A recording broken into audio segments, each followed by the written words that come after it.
ឥឡូវនេះខ្ញុំមកដល់កោះគិរីសាគរកោះស្ដេចរបស់យើងស្រស់ស្អាតមែនតើហើយនិយាយរួមទៅគឺរលឹមតិចតិចមេឃត្រជាក់ល្អហ្មងហើយជាពិសេសគឺនៅខាងក្រៅខ្ញុំនៅខាងអស់គឺ resort ស្អាតមែនតើហើយ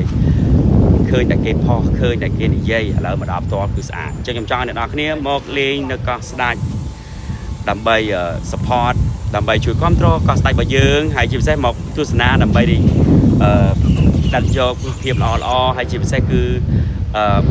បំបត្តិភាព stress ធ្វើការច្រើនមកទទួលយកភាពសប្បាយរីករាយហើយបែប fresh បែបមាត់សមុទ្រមានហូបសមុទ្រមានអីចឹងណាជាច្រើនណាតែចំពោះខ្ញុំចូលចិត្ត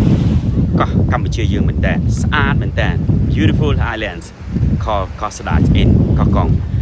Come and visit the place. Really good.